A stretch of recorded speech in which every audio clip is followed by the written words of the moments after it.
Vital four જાગરણ મનુષ્ય નિર્માણ કોન્સેપ્ટ એટલે કે હ્યુમન સિસ્ટમ અપગ્રેડિંગ પ્રોગ્રામના યુટ્યુબ ચેનલ વાઇટલ ફોર શ્રીમાં આપનું હાર્દિક સ્વાગત છે. શ્રી ભાઈશ્રીના પ્રણામ. જર્ની ઓફ સોલ, આત્માની અનુભવ યાત્રા અથવા તો વિકાસ યાત્રા એની સિરીઝ ચાલી રહી છે. એના વિશે લગભગ આપણે 3 વિડીયો બનાવ્યા.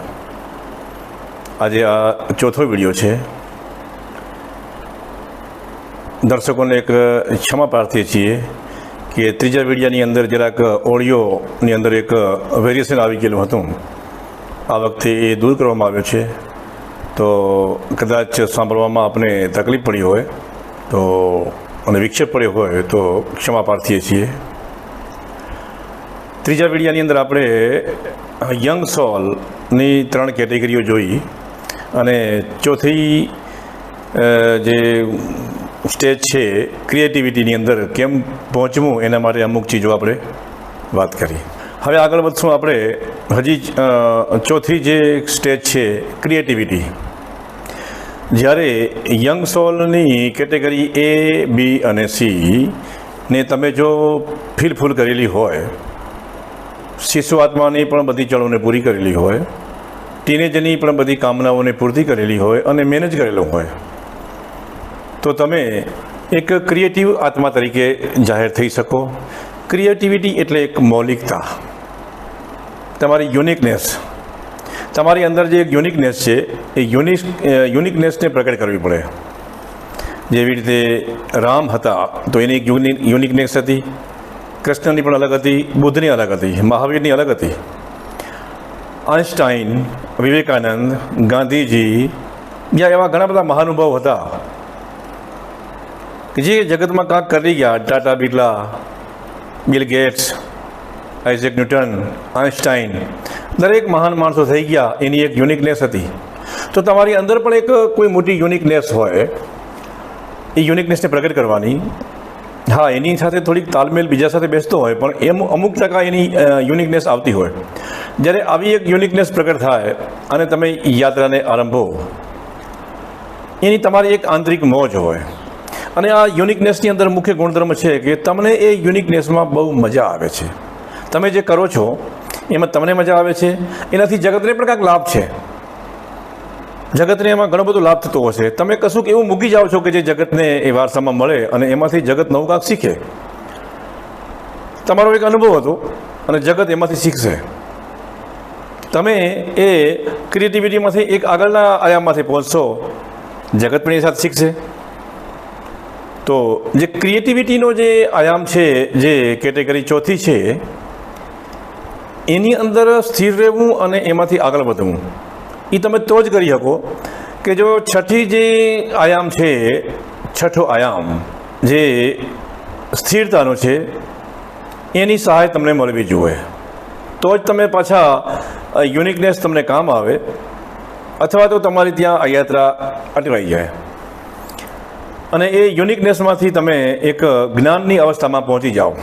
જો છઠ્ઠા આયામમાં તમારો કનેક્શન હોય તો તમે 5મા આયામમાં પહોંચી જાઓ, જ્યાં જ્ઞાનનું છે, જ્ઞાન સમજ છે, દુનિયાનું જ્ઞાન, સંસારી જ્ઞાન, આ જ્ઞાન, તે. તમને એમ થશે જ્ઞાન એટલે શું? જ્ઞાન એટલે એક અનંત નોલેજ. એની અંદર લગભગ યુનિવર્સલનું બધું જ જ્ઞાન, એમાં વ્યવહારિક જ્ઞાન, આધ્યાત્મિક જ્ઞાન, આરોગ્યનું જ્ઞાન, આનું જ્ઞાન, તેનું જ્ઞાન, આ જ્ઞાન, તે જ્ઞાન, અને બધું જ જ્ઞાન મેળવી કરીને પછી તમને એ લાગે કે અલગ અલગ ધર્મોનું અને અલગ અલગ મહાપુરુષોનું જે જ્ઞાન છે એ બધું જ જ્ઞાન એક જ છે અને એક જ વાતને એ ડિફાઇન કરે છે. એવી એક અન્ડરસ્ટેન્ડિંગ ક્રિએટ થાય. એને એ 5મો આયામ છે જ્ઞાનયુક્ત, એ તો મળે. તો અહીંયા એક વસ્તુ સાબિત થાય છે કે આપણે આયામને ચેન્જ કરવા હોય, આપણા સ્ટેજને, પગથિયાને જો બદલવાનું હોય, તો કમસે કમ આપણે 3જી કેટેગરી સુધી, એટલે કે યંગ સોલની જે ABCની કેટેગરી સુધીમાં કોઈ હરબળ બાહ્ય સહાય મળે કે તમને ના મળે તો પણ તમે પ્રકૃતિ એમ તમને ધીરે ધીરે પહોંચાડી દેશે. હા, કેટલા જન્મો લાગશે એનું કાંઈ નક્કી નથી, પણ પ્રકૃતિ તમને પહોંચાડશે. અને જો કોઈ બહારથી સહાય મળી ગઈ છઠ્ઠા આયામની તો જલ્દી થશે. હવે મજા છે. યુનિકનેસ હજારો જાતની હોઈ શકે. ધારો કે તમે જે કાંઈ તમારા જીવનના અનુભવમાં તમે શીખ્યા છો, યા જેની પાસે તમે કાંઈ શીખ્યા છો અને તમે જેટલું કાંઈ જીવનમાં ઉતાર્યું છે એની અંદર તમારી મૌલિક ભાવનાઓ અને મૌલિક ચીજોને મિક્સ કરીને તમે એમાંથી એક નવી ફ્લેવર બનાવીને તમે દુનિયાને આપી શકો છો. દાખલા તરીકે કોઈ સંગીત, ચિત્રકાર, કલાકારી, કોઈ પણ પ્રકારની કલા, XYZ કલા, બ્રહ્માંડનું જ્ઞાન, જે પૂર્વના જે બધા થઈ ગયા સાયન્ટિસ્ટો, એનું જ્ઞાનને તમે આત્મસાત કરી અને એમાંથી તમારી કોઈ ફ્લેવર અંદર કરી અને તમે જગતની કોઈ નવી શોધ કરો, નવી આયામ શોધ કરો, નવી ચીજોની શોધ કરો અને તમે જગત માટે આપી જાઓ. આવી રીતે યાત્રા આગળ વધે. ધારો કે હું મારી વાત કરું, આ મારી ઇન્ડિવિજ્યુઅલ વાત, બસ તમને ખાલી જાણકારી માટે હું મારી અહંકાર કે યા મારી કથા તમને કહેતો નથી એમ, પણ તમને એમાંથી કાંઈક બોધ મળે એટલા માટે મારો દાખલો આપવો જરાક અહીં જરૂરી મને લાગ્યો. હું પણ જ્યારે નાનો હતો ત્યારે મને જેને કહેવાય શિશુ આત્મા, તો શિશુ આત્મા તરીકે હું હતો ને, પણ મને શિશુ આત્માની કોઈ પરવા નહોતી એમ, કારણ કે હું જન્મ્યો ત્યારે મારો શિશુ આત્મા હતો જ નહીં. મારી અંદર કોઈક અલગ આત્મા હતો. પછી ટીનેજ આત્મા, કે લોકો આ કામના હોય, ઓલી ઈચ્છા હોય, આ ઈચ્છા હોય, તે ઈચ્છા હોય, આ કરવું હોય, તે કરવું હોય. મને કોઈ એવી ઈચ્છા થતી જ નહીં, કારણ કે મારી પાસે એક પ્રોપર એક લક્ષ્ય હતું જ. મને એક જ લક્ષ્ય હતું નાનપણથી કે આ બ્રહ્માંડ કાંક અલગ છે અને એને જાણવું જરૂરી છે. તો એનો મતલબ શું છે એમ? એનો મતલબ એ છે કે હું જન્મથી જ મેં યંગ સોલની ત્રણ કેટેગરીઓ પૂરી કરી નાખેલી હતી. પણ સાંસારિક જવાબદારીઓ અને પરિવારમાં હું મોટો હતો એટલે અમુક ચીજો મારી ઉપર આવી ગઈ. અમે આવ્યા હતા કાંઈક અલગ કરવા, કર્યું કાંઈક અલગ, એમાં જીવનમાં ઘણી બધી ચીજોમાં વિક્ષેપ પડી ગયો. આ બધા વિડીયો અને જ્ઞાન હું તમને એટલા માટે આપી રહ્યો છું કે અમે જીવનને બહુ નજીકથી જોયો છે કે ઘણા બધા મનુષ્યો અલગ અલગ આયામમાંથી પસાર કરીને આવે છે અને અહીંયા આવીને હલવાઈ જાય છે. આ પૃથ્વી ઉપરનું જીવન જ એવું છે. તમારી અંદર જે યુનિકનેસ હોય એને તો તમે પ્રગટ નહીં કરો અને એના ખુલાસા નહીં કરો તો બહુ મોટો પ્રોબ્લેમ થવાનો છે. અમે શિબિરોમાં કહી છીએ તમને કે તમે તમારી અંદર ઝાંકો, તમને શું કરવાની ઈચ્છા થાય છે અને તમારું સ્ટેટ ઓફ માઇન્ડ શું છે. તો એ જે ઈચ્છા થાય છે એ વિષયના જે નિષ્ણાતો હોય એની મુલાકાતો કરો. તમે આ બધુની ચર્ચા, આ બધી વસ્તુની ચર્ચા તમે તમારા માતા પિતા કે તમારા ભાઈઓ કે તમારા વડીલો પાસે ન કરો, કારણ કે એ કેટેગરીમાં નથી. તમે સમજો વાતને.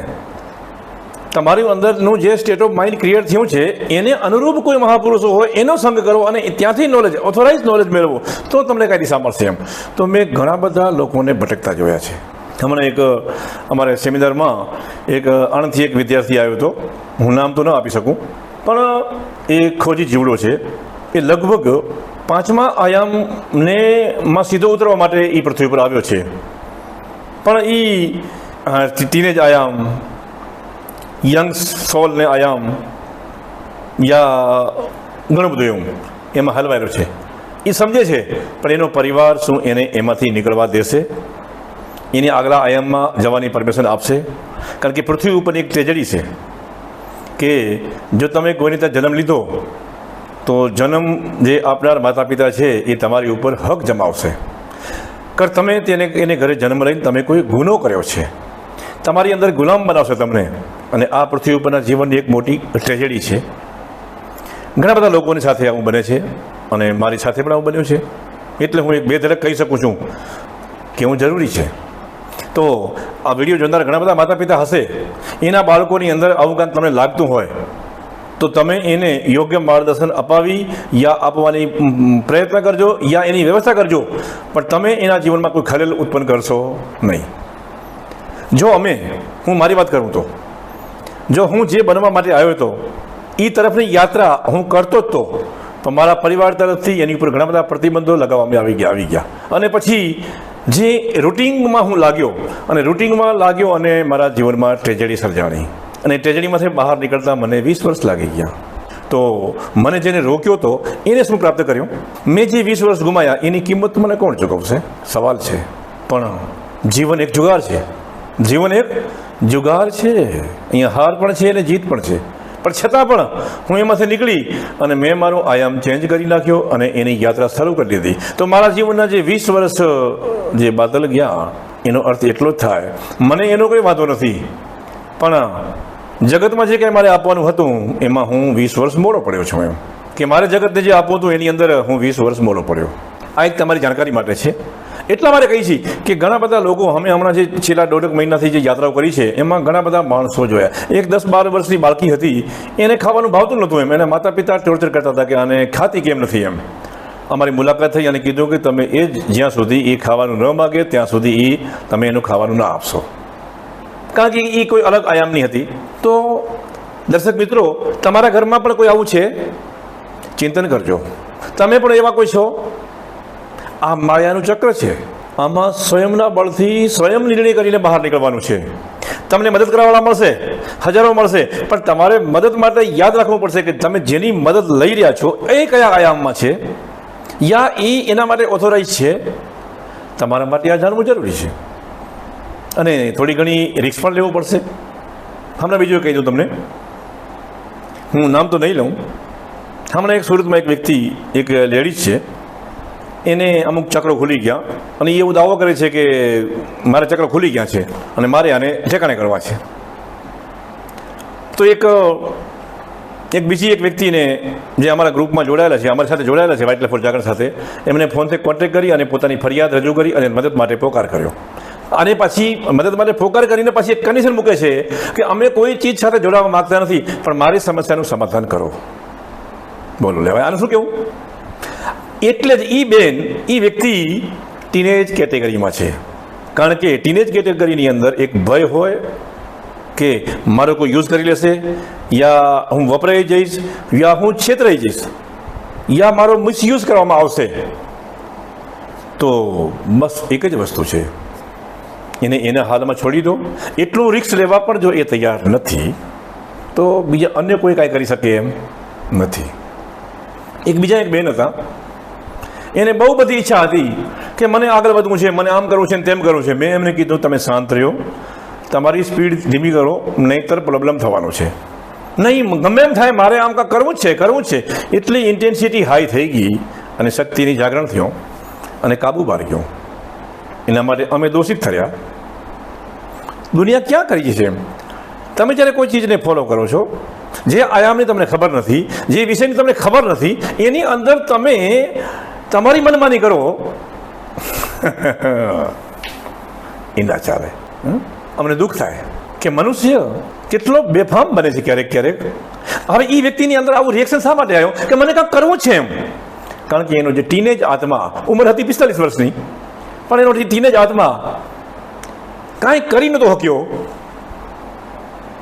એટલે એમાં કાંક હાથમાં આવી ગયું અને આપણે પાપડ શેકવાના હોય એની મંડી પડ્યા અને પાપડ શેકવા જેટલા સરળ હોય એટલું જ આ સરળ હશે એમ ધારી લીધો. ભાઈ, જે માર્ગના અને જે આયામના જે નિષ્ણાતો હોય એનું કેવું પડે, ત્યાં આપણી મનમાની નથી આવતી. આ દ્રષ્ટાંતો હું તમને એટલા માટે આપું છું કે જીવન એક જુગાર છે. તમારે રિસ્ક તો લેવું જ પડશે. અને રિસ્ક આજની સુધી જેને રિસ્ક લીધા છે એ કોઈ છેતરાયા નથી, પણ જેને રિસ્ક નથી લીધા એ પડ્યા સડી ગયા છે, છેતરાઈ જવાની બીકમાં. ભાઈ, અહીંયા કોણ કેને છેતરે છે? કોઈ કોઈને છેતરતું નથી. બસ ફક્ત અને ફક્ત આપણે જ છેતરીએ છીએ અને આપણે આપણી જાતને જ છેતરીએ છીએ આવા બાના કાઢીને. મને ઘણી વખત ઘણું બધું દુઃખ થાય કે આ દુનિયા ક્યાં જઈ રહી છે. અને આ આખી જે વિચારધારાઓ છે, હ્યુમન સિસ્ટમને અપગ્રેડિંગ કરવાની જે કોન્સેપ્ટ અને જે વિચારણાઓ છે, એ સમયની માંગ ઊભી થઈ છે. મહિલા મંડળના પ્રમુખો, યુવક મંડળના પ્રમુખો અને સમાજના પ્રમુખો, અને કારણ કે એને આ વાત કોઈ પલે પડતી નથી. એ બધા જ યંગ સોલની કેટેગરીમાં આવે છે. ચોથો આયામ કેને કહેવાય એની ખબર નથી. એ એક આપણી કર્ણાંતિકા છે. એનો વિષય ન હોય તો પણ સમાજની અંદર એક એવી વ્યવસ્થાઓ ગોઠવવી જોઈએ કે આવા જે નિષ્ણાત મનુષ્યો હોય એની સેવાઓ લઈ કરી અને માણસોની અંદર જે કાંઈ ઘટે છે એની પૂર્તિ કરાવી, એ સામાજિક જે સમાજના કરતા હર્તાઓ છે એની એક નૈતિક જવાબદારી બને છે. માનો કે ભારત સરકારનો નરેન્દ્ર મોદી, એને બધી ચીજની ખબર પડતી હશે એવું જરૂરી નથી એમ, પણ છતાં અલગ અલગ વિષયોના પ્રધાનો નિમેલા હોય, ખાતા હોપેલા હોય, એની મૌલિકતા હોય, પણ સમાજના આગેવાનો આટલું પર રિસ્ક લઈ શકતા નથી, કારણ કે એમાં એનો ઈગો હર્ટ થાય છે. ને આ અમે જોયું છે અને દેખાય છે. અમે જ્યારે યાત્રામાં હતા કે અમુક ગામમાં એવું કહેવામાં આવ્યું કે તમે જે આ બધું લઈને બેઠા છો તો તમે લક્ષ્મીનારાયણ જે સંસ્થા છે એના બેનર હેઠળ તમે આ બધું કરો તો ના ચાલે એમ. અમે બધી જ ટ્રાય કરી હતી, પણ અમારા જેવા માણસોને આ લોકો ક્યાંય સ્થાન આપતા નથી. કારણ કે અમને સ્થાન આપવું એ જ એના માટે એક પ્રોબ્લેમ છે, કારણ કે એનો અહંકાર એને આડે આવે છે, કારણ કે અમારી વાતો એને પલે પડતી નથી અને જે અમે કહેવા માગીએ છીએ એમાં એના અહંકાર ઉપર ફટકા પડે છે, એટલે આ ચીજ ક્યાંય મેળ પડતી નથી. તો સમાજના દરેક સભ્યએ એક સમજી લેવાનું હોય એમ કે કઈ ચીજો સામાજિક છે, કઈ ચીજો ધાર્મિક છે અને કઈ ચીજો આધ્યાત્મિક છે. જે તે વિષયના જે નિષ્ણાતો હોય એની પાસે જવું જોઈએ. તો દર્શક મિત્રો, ચોથા આયામમાં જવા માટે થોડુંક રિસ્ક લેવું પડશે. સફળતા યા નિષ્ફળતા માટે જીવનને દાવમાં લગાડવું પડશે, પણ નિશ્ચિત રાખજો તમે ક્યારેય હારશો નહીં. જીત તમારી જ છે. જર્ની ઓફ સોલની જ્યારે વાત થઈ રહી છે ત્યારે મને એક બે દ્રષ્ટાંત યાદ આવ્યા. હમણાં અમે ગયા મહિનામાં એક વિહાર યાત્રામાં હતા, ત્યારે સુરતની મુલાકાત દરમિયાન એક ભાઈ અમને મળવા આવ્યા. એમને કોઈ આધ્યાત્મિક સમસ્યા હતી, તો મેં એમને કીધું કે ભાઈ તમે અમારા સેન્ટર ઉપર આવો અને 8-10 દિવસ ત્યાં રહ્યો એમ, તો લગભગ તમારું જે અંદર જે કાંઈ વેરિએશન આવી ગયું છે એ શાંત થઈ જશે અને સરસ થઈ જશે. તો એ ભાઈનું કહેવાનું એમ હતું કે અહીંયા સુરતમાં જે થતું હોય તમે કરો, તમારો હું ચાર્જ પણ ચૂકવવા તૈયાર છું. પણ એનો શું મતલબ છે? એનો મતલબ છે કે એ ટીનેજ સોલ, ઉંમર 45 વર્ષની છે, પણ એ ટીનેજ સોલ છે. ટીનેજ સોલની અંદર લોજિકલ માઇન્ડ હોય અને એક ભયની લાગણી હોય કે લોકો આપણો યુઝ કરશે. એને એવો વહેમ છે કે મેં ઘણું બધું મેળવી લીધું છે અને જો હું ક્યાંક બીજે જઈશ તો મારી પ્રોબ્લેમ થશે, યા મારો યુઝ કરવામાં આવશે, યા તો મને છેતરવામાં આવશે, એવો એમનો ભાવ હતો. તો અહીંયા વાત થાય છે એને આધ્યાત્મિક યાત્રા ઘણી બધી કરી લીધી હોય, પણ હજી એની જે ચેતનાનો જે વિસ્તાર છે એ હજી ટીનેજ સોલમાં જ ચાલી રહ્યો છે. ટીનેજ સોલમાં ચાલે એટલે તમને કોઈ ડાઉટ્સ આવે છે, તમને શંકા આવે છે, તમને છેતરાઈ જવાની બીક લાગે છે, યા તમને કોઈ કદમ ભરવાનું સાહસ નથી આવતું, તો એનો મતલબ એ છે કે તમે હજી ટીનેજ સોલમાં. એના સિવાય બીજી પણ એક મને વાત યાદ આવી ગઈ કે જે લોકો મને, અમુક લોકો મને જે પહેલેથી ઓળખે છે, જે મને પહેલેથી ઓળખે છે એમ, એ લોકો એકવાર એવી કોમેન્ટ કરેલી કે ભાઈ શ્રી છે ને યુટ્યુબના વિડીયો જોઈ અને પછી જ્ઞાન પીરસે છે. પણ હવે આ કોમેન્ટ કરનારને એ ખબર નથી કે યુટ્યુબમાં જે વિડીયો આવે છે અલગ અલગ જે લોકોના, એને વધીને 20 વર્ષ ત્યાં હશે, પણ ભાઈશ્રી પાસે આ જે નોલેજ આવી ગયો છે ને જે, એને 30 વર્ષ થઈ ગયા. અત્યારે યુટ્યુબમાં જે લોકોના વિડીયો આવે છે ને જે, એ વિડીયોમાં જે જ્ઞાન પીરસાય છે મને એ 30 વર્ષથી ખબર છે. 1995-96થી મને ખબર છે કે આવનારા ભવિષ્યમાં કેવું જ્ઞાન આવશે અને લોકો કેવા ભીખડે ભરાશે.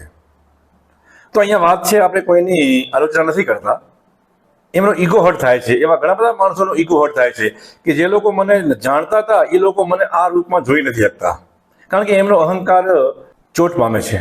હું જોઈ શકું છું નડિયાદની અંદર ઘણા બધા લોકો એવા છે કે જે મને પહેલેથી ઓળખે છે, પણ મને એ લોકો અત્યારનો જો આ મારું રૂપ છે એમાં એ મને સ્વીકાર નથી કરી શકતા. શા માટે? કારણ કે એમની વિચારધારા જે છે એ બહુ જ નીચલી કક્ષાની છે, અને રહીને કોઈ પરિસ્થિતિજન્ય જ્યારે એ અમારી વિચારધારાને ફોલો કરવાનો વારો આવે છે ત્યારે એને અંદરથી બહુ પીડા થાય છે. કાંઈ વાંધો નહીં, એનીવે આ તો એક ચર્ચા હતી.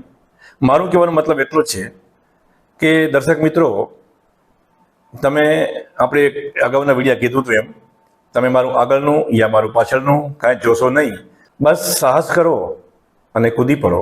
એટલી હિંમત તો આપણે કેળવવી જ પડશે. અજ્ઞાતમાં છલાંગ છે, એવા પ્રદેશોમાં છલાંગ લગાવવાની છે. હું તમને ગેરંટી આપું છું કે જો તમે વિધિવત યા નિષ્ઠાપૂર્વક ચાલશો તો તમે ક્યારેય નહીં હારો અને તમે ક્યારેય નહીં છેતરાઓ. પણ છતાંય સાહસ તો તમારે જ કરવું પડે. ધન્યવાદ. હવે હજી પણ એક વિડીયો ચાલુ રહેશે આ વિષય ઉપર, અને આવતી કેટેગરી લગભગ આપણી હશે ટીનેજ કેટેગરી. ટીનેજ કેટેગરી ઉપર હજી વાતો થોડીક બાકી રહી ગઈ છે અને એ વાતોને આપણે આગળ લઈ વધારશું. ત્યાં સુધી આપણે વિરામ કરશું. ધન્યવાદ. આ વિડીયોને શેર કરજો. આખી શૃંખલા જે બની રહી છે, આ ચોથો વિડીયો છે, તમે એને વધાવજો, શેર કરજો, લોકોને જાણે એવા તમે પ્રયત્ન કરજો. ધન્યવાદ. આભાર. Thank you. જય શ્રી કૃષ્ણ.